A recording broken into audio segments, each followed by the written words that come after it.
Senhor esteja convosco. Proclamação do Evangelho de Jesus Cristo segundo João. Depois que Judas saiu do cenáculo, disse Jesus: agora foi glorificado o Filho do Homem, e Deus foi glorificado nele. Se Deus foi glorificado nele, também Deus o glorificará em si mesmo, e o glorificará logo. Filhinhos, por pouco tempo estou ainda convosco. Eu vos dou um novo mandamento: amai-vos uns aos outros, como eu vos amei. Assim também vós deveis amar-vos uns aos outros. Nisto todos conhecerão que sois meus discípulos, se tiverdes amor uns aos outros. Palavra da salvação.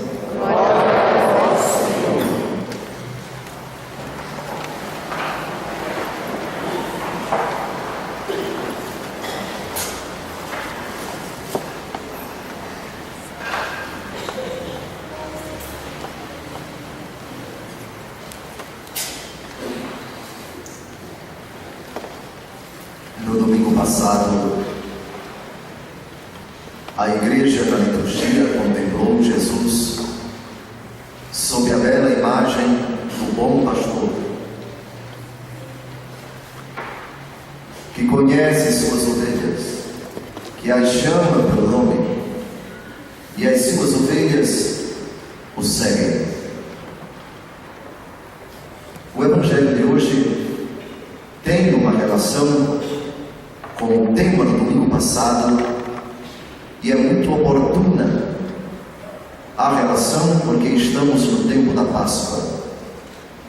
Uma palavra aparece na segunda leitura e no Evangelho de hoje: vi um novo céu e uma nova terra. No Evangelho, eu vos dou um novo mandamento. Novidade. O ser humano inserido no tempo, dotado de inteligência e de vontade, está sempre impulsionado para o futuro.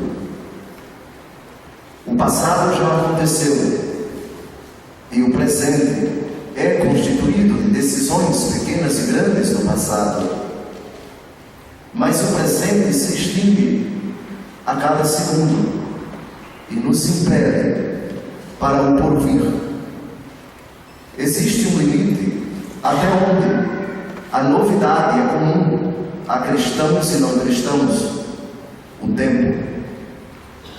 Sim, entre os não cristãos espera-se pela novidade, espera-se pelo tempo, o desconhecido, o que ainda não aconteceu. Amanhã todos retornaremos para o trabalho. Retomaremos nossa labuta diária, esperando bem cumprir as tarefas que Deus nos confiou em casa, no trabalho, nas nossas muitas relações humanas. Voltaremos para casa como todos os outros homens, crentes e não crentes, pagãos, cristãos, aqueles integrantes de todas as religiões. Mas chega um limiar da existência humana em que os que não creem que para além desse limite existe algo ou alguma coisa, a novidade cessa. Não são poucos os filósofos da morte de Deus, puramente imanentistas, materialistas. Sim, Dom José, eu espero o novo, mas um dia essa novidade vai acabar. A morte porá fim a tudo. Aqui, cristãos e não cristãos começam a divergir. Mas antes de falarmos dessa novidade, importa falar um pouco da velhice, da caducidade, da aventura humana aqui na terra, descrita de forma dramática pelo apóstolo Paulo, é preciso que passemos por muitos sofrimentos para entrarmos no reino de Deus. Diferentemente das religiões futuristas que ignoram o momento presente e toda a sua gravidade e toda a sua fragilidade, o cristão, não obstante a grande novidade que é a ressurreição de Cristo, ele não desmerece o caráter imperioso, assustador muitas vezes, dos dramas e das aventuras que temos que enfrentar nesta vida. Elas são de N natureza. Uma delas, a debilidade do nosso corpo. Chegou a velhice, os sentidos não mais funcionam como outrora, o vigor do corpo dá lugar à fragilidade. Agora, no alvorecer da vida eterna, no termo dessa existência terrena, as preocupações são outras. Depois de muito lutar, de muito trabalhar para garantir o sustento seu e dos seus entes queridos, agora experimentamos a necessidade inexorável de, pela fragilidade que é própria do termo da nossa vida, a melhor idade, para não falar velhice, começamos a depender dos outros, começamos a olhar para a mão dos outros, para a bondade dos outros, a paciência, o carinho dos outros. É tão feliz quem encontra de corações espontaneamente voluntários o amor, expressando o carinho e da gratidão por ter aquele idoso dado tanto a si, outros nem tanto, mas mesmo cercado de amor, de carinho, o homem, no termo de sua vida, experimenta não poucas vezes a solidão, pois não se pode ficar 24 horas com uma pessoa idosa, todos têm que trabalhar, e ainda os que residem com aquela pessoa, é necessário estar na cozinha, cumprir tantas atividades. Eu começo a pensar no termo da minha vida. Não é má essa ideia. É muito importante, diz o livro do Eclesiástico, é mais valioso, mais frutuoso participar de um velório do que de uma festa, pois no velório nós somos forçados a compreender a brevidade, a caducidade, a limitação, a pequenez da vida e a pensar em termos de fé no limiar da vida e da morte, a eternidade, quando, diferentemente dos outros que não creem em Deus e particularmente na ressurreição, deixaremos este corpo mortal e nos apresentaremos diante do Senhor. Não fora esse desafio, temos outros desafios de natureza moral. Somos seres situados, obrigados forçosamente a conviver com a patifaria, com a inveja, com a despeita, com a indiferença, com a língua ferina, com as disputas animalescas, quase titânicas, para se conseguir mais dinheiro, mais prestígio, para se perpetuar no poder. A quebra, a contestação, a ridicularização dos valores, e particularmente para aqueles que conservam a sua fé, mesmo dizendo, como diz o Salmo 115, confiei quando dizia na aflição, todo homem é mentiroso, todo homem, ele vive, ele enfrenta o seu dia a dia e jamais abre mão de sua fé, e sabe que por causa dela, por vezes, esse sofrimento se torna mais agudo, mas sabe também que sem a sua fé jamais conseguiria, que estaria de fato sucumbido, derrotado. Hebreus capítulo 11, versículo 6, sem a fé é impossível agradar a Deus.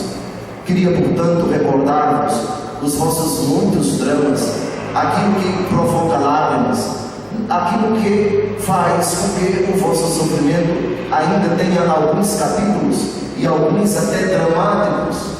Viestes ao lugar certo. Deus, por meio dos apóstolos, lhes dirige estas palavras, exortando-os a permanecerem firmes na fé, dizendo-lhes: é preciso que passemos por muitos sofrimentos para entrar no reino dos céus, do reino de Deus. Se é preciso, É uma lei inexorável da vida. Não porque Deus queira se vingar, não porque Ele se alegra em nos colocar no caminho da dor, das lágrimas derramadas, mas quer que nós o imitemos e que nós sigamos os seus passos. Quem quiser me seguir, negue-se a si mesmo, tome a sua cruz todos os dias e siga-me, pois quem quiser salvar a sua vida vai perdê-la, e quem perder a sua vida por causa de mim vai achá-la. São Paulo tem essa preocupação e incansavelmente está sempre se deslocando de uma comunidade para a outra. Vislumbrem aqui na atual Ásia Menor, Oriente Médio e Oriente Próximo, os países hoje conhecidos por Líbano, Israel, Egito, Turquia sobretudo. A Turquia é um país muito caro para nós. Todas as 7 igrejas do Apocalipse se encontram lá. Esmirna é uma bela cidade de mais de 2 milhões de habitantes, sem falar de Sardes, de Tiatira, de Laodiceia, de Filadélfia e todas as demais. Pois bem, ele sabe que a igreja ainda não está suficientemente estruturada, que a presença deles é crucial. Ele conforta com a palavra. A palavra tem a força agregadora, e à luz da imagem que escutamos no domingo passado, ninguém as arrebata da minha mão, disse Jesus no capítulo 10. O lobo que só vem para matar, roubar e destruir, ninguém as arrebata da minha mão e da mão do Pai. Por quê? Porque Jesus lhes dá a vida eterna, porque Jesus as protege, e da parte delas, porque elas ouvem a voz de Jesus, porque elas são conhecidas por Jesus e porque elas servem Jesus. Amados, este momento em que a igreja vos congrega no Espírito Santo, para que pela palavra Jesus vos conforte, é crucial ao longo de toda a semana. Bem sabeis da força da palavra de Deus escrita, mas principalmente da palavra explicada. Saber que temos um Deus que é, como diz o Salmo, misericórdia e piedade, amor, paciência, compaixão, muito bom para com todos, e sua ternura abraça toda a criatura. Aqui estão características que são pouco exploradas. Talvez alguns até tenham receio de tratar de temas que são supostamente sentimentalistas. Amor, carinho, proteção, ternura. Sim, a fé também tem uma dimensão sentimental, não sentimentalista, porque Jesus morreu pelo homem todo. A pregação poderia, e se eu fizesse isso, cometeria um grande desserviço para vós. Tem uma dimensão racional, tem uma dimensão intelectual, tem a sistematização do dado da fé, mas Deus é essencialmente misericórdia. Meu Deus, durante essa semana, explodi na hora da angústia e disse o que não deveria e feri tal pessoa. Tenha paciência comigo, meu Senhor. Durante essa semana, depois de ter retomado o caminho da santidade, depois de ter confessado os meus pecados, eu fraquejei. Eu não fui forte o suficiente diante da tentação do demônio e sucumbi. Mas me levantei como filho pródigo e disse: irei à casa do Senhor. Deus me acolhe, não como eu sou, não como eu estou, mas como eu pretendo ser. 2 verbos precisam ser aqui distintos para que não cometamos equívocos. A frase Deus me aceita como eu sou, ela é correta, porque trata-se de um verbo de ligação que remete à essência. Eu sou imagem e semelhança de Deus. Isso não vou perder nunca, nem no inferno. Deus me livre se eu for para lá. Não quero ir. Mas o outro verbo de ligação não diz respeito à essência, mas à contingência. Por isso, o pecador que, sob o pretexto de que Deus é amor, de que Deus é compaixão, é ternura, diz: Deus me aceita como eu sou, no sentido de que Deus acoberta, aprova o pecado. Ele tem que trocar trocar o verbo. Deus me aceita como eu sou, não como eu estou. E o pecado não faz parte do ser, mas do estar, do permanecer. Aliás, no capítulo 10 do Evangelho segundo João, e também no capítulo 15, permanecei em mim e eu permanecerei em vós. Eu sou e eu estou. Eu estou no pecado. Deus não aceita o pecado em mim.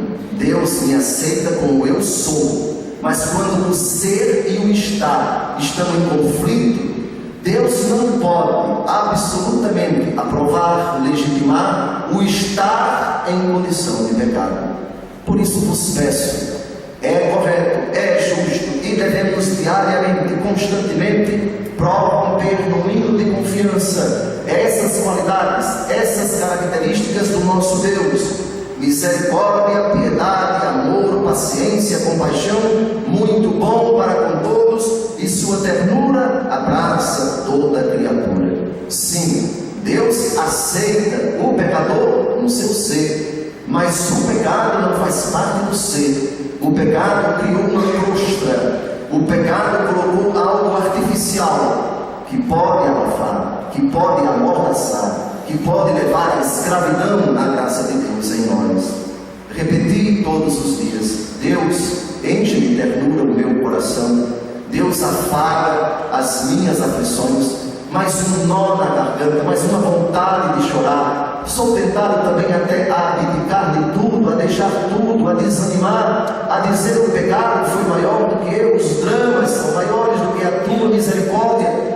Dá, Senhor, a tua ternura neste preciso momento, para que eu experimente o fulgor do teu reino esplendoroso, reino para sempre, pois o teu poder é de geração em geração. É significativo como na segunda leitura o apóstolo e evangelista João vislumbra o quadro que para nós não pode ser motivo de alienação, antes de motivação. Santo Agostinho diz, com Santo Tomás de Aquino, que o fim é o primeiro na ordem da intenção e o último na ordem da execução. Como é bom saber que no termo, que no vértice, que na conclusão da nossa peregrinação terrestre, se ao passarmos desta vida para outra nos encontrarmos na graça de Deus, ouviremos de Jesus: não se perturbe o vosso coração, crede em Deus, crede também em mim. Na casa do meu Pai há muitas moradas. Não fora assim, eu vos teria dito: vou preparar-vos um lugar. E quando ele estiver preparado, voltarei e tomar-vos-ei comigo, para que onde eu estou, vós estejais também. Vislumbrai, amados filhos, a glória do céu, que os olhos não viram, que os ouvidos não ouviram. Isso Deus preparou para aqueles que o amam. Continua a belíssima imagem: o primeiro céu e a primeira terra passaram e o mar já não existe. Três realidades: céu, terra e mar. As duas primeiras passam, a segunda deixa de existir. Tem algum significado nisto? Tem sim. Céu e terra são criaturas de Deus como Ele as desejou desde toda a eternidade. A primeira realidade depois do pecado vai passar, isto é, será transformada. Todavia, o mar, que no livro do Apocalipse tem dois significados: um mar de cristal, símbolo da glória, já no finalzinho do último capítulo do Apocalipse, o último capítulo da Bíblia, aqui no capítulo 21 tem o sentido de realidade assombrosa, tenebrosa, que evoca o mal, e aquilo que a primeira carta de São João, no capítulo 5, versículo 19, diz: o mundo jaz sob o poder do maligno. É uma frase assustadora, assustadora. Eu repito e vos suplico para não subestimardes a força devastadora do poder das trevas, as conquistas que o príncipe deste mundo tem obtido, arrancando das mãos de Jesus muitas ovelhas, levando para o seu redil maldito tantas almas que se condenam porque não perseveram em Cristo, bom pastor, ou nunca o conheceram. ou o conheceram e deixaram de ouvi-lo, deixaram de experimentar o conhecimento da parte de Jesus, deixaram de ouvir a sua voz. Esta é a morada de Deus entre os homens. Deus vai morar no meio deles, eles serão o seu povo, e o próprio Deus estará com eles, e Deus enxugará toda lágrima dos seus olhos. A morte não existirá mais, não haverá luto, nem choro, nem dor, porque passou o que havia antes. Mas que dádiva! Uma realidade onde não há espaço para o pecado e para nenhuma consequência do pecado. Não envelheceremos, não passaremos necessidade, não haverá necessidade da complementaridade do homem para com a mulher no sexo, porque Deus será tudo em todos. Se dissermos que no céu haverá um ato sexual, vamos dizer que uma criatura ainda necessita da outra para estar bem. Deus, portanto, não a completa plenamente. E Deus será tudo em todos, diz a primeira carta de São Paulo aos Coríntios. Essa é a realidade para a qual pressurosos caminhamos. Realidade, porém, que pela fé já antecipamos aqui na terra. O gozo, o antegozo das coisas do céu acontece sobretudo em 3 âmbitos da nossa vida. Aqueles que Jesus citou no Evangelho do domingo passado. Eu as conheço pelo nome, eu as chamo e elas me seguem. Jesus fala conosco, seja imediatamente, seja mediatamente, pela palavra. Ele mesmo nos leva pela moção do Espírito Santo a ler, a compreender o plano dele para a nossa vida. E por vezes, e aqui está um dado inquestionavelmente importante na nossa fé, a comunidade na qual a igreja exorta os que pertencem ao rebanho do Senhor a permanecer firmes na fé. Chegando ali, reuniram a comunidade, contaram-lhe tudo o que Deus fizera por meio deles e como havia aberto a porta da fé para os pagãos. Tem um papel assombrosamente importante a comunidade no enfrentamento dos nossos dramas. Um olha para o outro como um modelo em quem se inspirar. São Paulo diz na 1 Coríntios, capítulo 11, versículo 1: sede meus imitadores, como eu sou de Cristo. Como é belo saber que, pertencendo ao rebanho do Senhor, eu posso olhar, sobretudo na casa de Deus, para alguém que está no mesmo banco tão sofrido, para alguém que passou por um drama, anos, meses, e ainda não o superou completamente, mas conserva aquele semblante sereno, outrora angustiado, hoje absolutamente confortado, consolado no coração de Cristo. Tal pessoa da minha comunidade passou pelo que eu estou passando agora, ela tem algo a me dizer, suas preces são importantes para mim. Na verdade, amados, como é importante antes e depois da missa, salvaguardando o silêncio que se deve ter na casa de Deus, chegar um pouco antes para partilhar experiências na casa do Senhor, e após a Santa Missa, por que não? E se não puder pelo horário avançado, retomar pelo Facebook, pelo SMS, por algum meio de comunicação social, pelo celular, não importa. Experiências nesse sentido, aprender a bem utilizar os meios de comunicação social. Vós sabeis que poucas linhas no Facebook, por exemplo, testemunhando os milagres que Deus concedeu, as dádivas que Ele, na verdade, possibilitou assim aos seus entes queridos, aquilo dali é lido, é visto por centenas, por milhares de pessoas. Aproveitarem bem todas as oportunidades para levar-lhes a comunidade reunida, ainda que informaticamente, a proclamar as maravilhas do Senhor, a dizer aquilo que Deus operou em vós, que vossas obras, ó Senhor, vos glorifiquem e os vossos santos com louvores vos bendigam. E concluindo a homilia, a grande novidade que Jesus traz para um mundo cada vez mais envelhecido pelo ódio, pela guerra, pelo armistício, pelo desejo de competição, pela beligerância, pelas discussões, pelas ofensas, pelas inquietações, pela separação, pela divisão dos relacionamentos. Filhinhos, eu vos dou um novo mandamento: amai-vos uns aos outros como eu vos amei. Assim também como eu vos amei, desejo que vós vos ameis uns aos outros. Nisto todos conhecerão que sois meus discípulos, se tiverdes amor uns aos outros.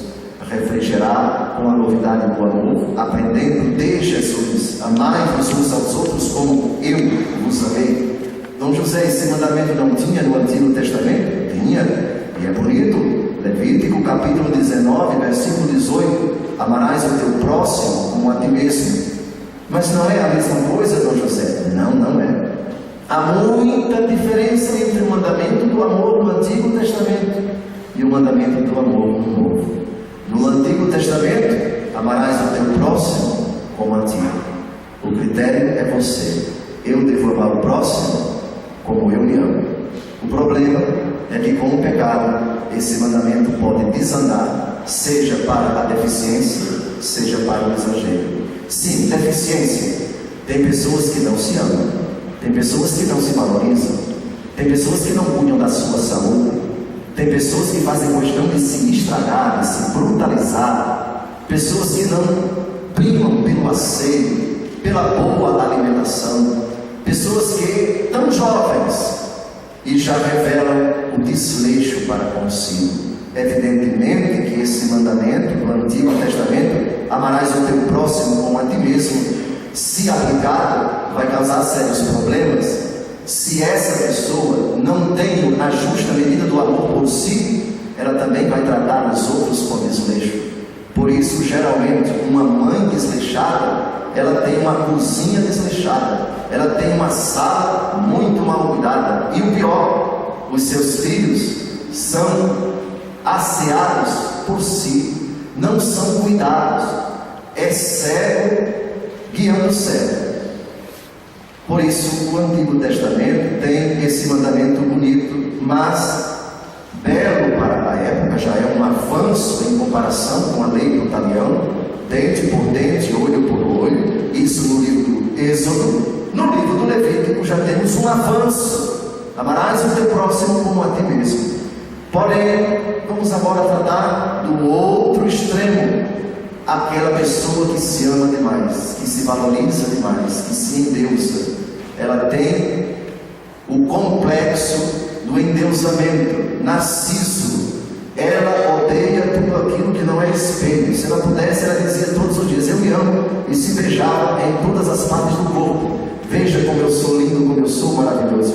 Há pessoas que têm um conceito exagerado, um conceito destemperado, um conceito desequilibrado de si. São pessoas vaidosas, orgulhosas, narcisistas. São pessoas que têm esse defeito da alma. Aplicando para essas pessoas o mandamento: amarás o teu próximo como a ti mesmo, esse mandamento se torna uma fonte de devassidão. Uma mãe extremamente vaidosa, que se acha fatal, o que se espera dela ao aplicar o mandamento do Levítico?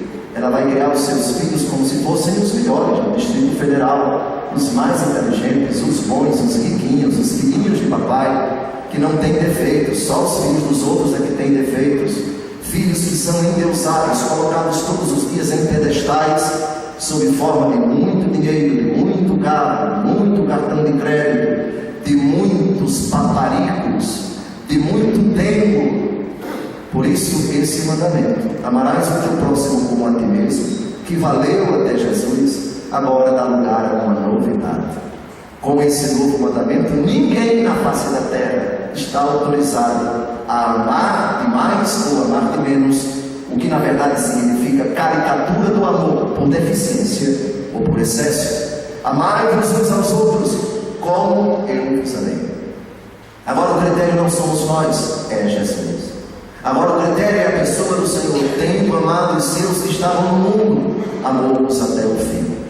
Trata-se de um amor gratuito, um amor que tem como parâmetro, como modelo, como motivação a própria pessoa de Jesus. Um amor absolutamente radical, que perdoa sem que a pessoa amada se arrependa, que não coloca condições para amar a pessoa amada, porque o faz simplesmente porque ele é bom. Amados, Deus nos console à luz dessas 4 leituras que nos fortaleceram e nos dê, ao longo dessa semana, com tantas tribulações que ainda temos que enfrentar e tantos sofrimentos que ainda nos aguardam, que o Senhor nos impregne no coração a frase do apóstolo na primeira leitura de hoje: é preciso que passemos por muitos sofrimentos para entrar no reino de Deus. O sofrimento é patos matos, é um ditado grego. O sofrimento é escola.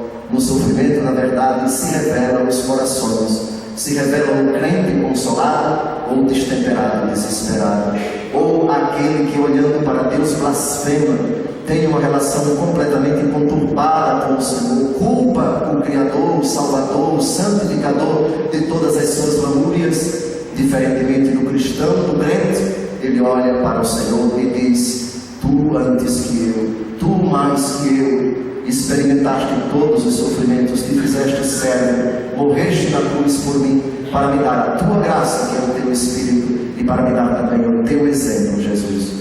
Dá-me a graça de abraçar os sofrimentos, não em si, mas todos os desafios da minha vida, combater as causas e aquelas que são desconhecidas, entregar tudo para ti e deixar que a tua graça, que o teu Espírito haja em mim e me conforte até ao fim da minha vida.